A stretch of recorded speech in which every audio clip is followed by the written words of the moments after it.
Hi friends, అందరికీ good morning friends. ఈరోజు మా లంచ్ చూద్దాం రండి. ఇంకోండి గ్యాస్ మీద పప్పుచారు పెట్టానండి. రైస్ అయితే వండేసాను ఫ్రెండ్స్.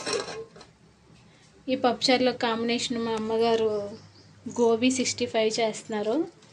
చూడండి ఫ్రెండ్స్, దీంట్లో కావాల్సిన ఇంగ్రీడియంట్స్ వేస్తున్నారు. గోబీ శుభ్రం కడిగేసుకున్నాను. దాంట్లో ఒక స్పూన్ ఏమో సాల్ట్ వేస్తున్నారండి. తర్వాత ఏమో కొంచెం అల్లం వెల్లుల్లి పేస్ట్ వేస్తున్నారు. దీంట్లో కొంచెం ధనియాల పొడి వేస్తున్నారు.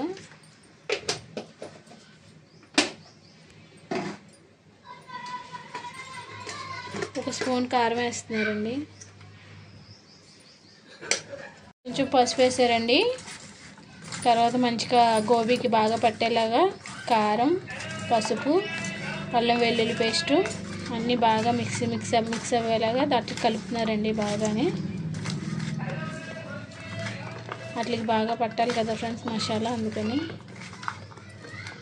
కాలీఫ్లవర్ అయితే మేము ఉడకబెట్టుకోలేదండి. మామూలుగానే మంచిగా క్లీన్ చేసుకొని కడుక్కున్నామండి.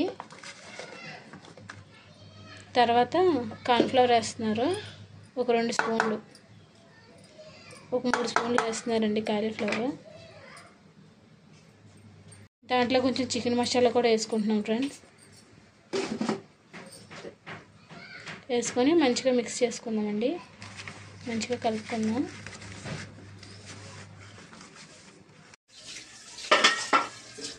ఓకే ఫ్రెండ్స్, పప్పుచారు అయిపోయిందండి. తాలింపు పెట్టేసాను.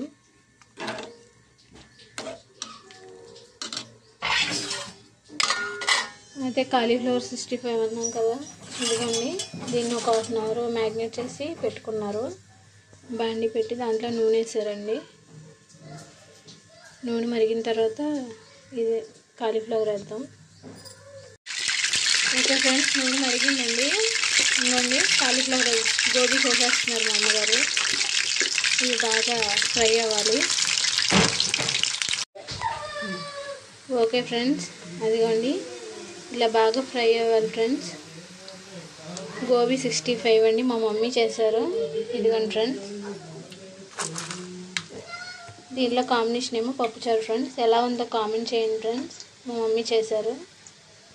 ఇదిగోండి అయిపోయింది ఫ్రెండ్స్.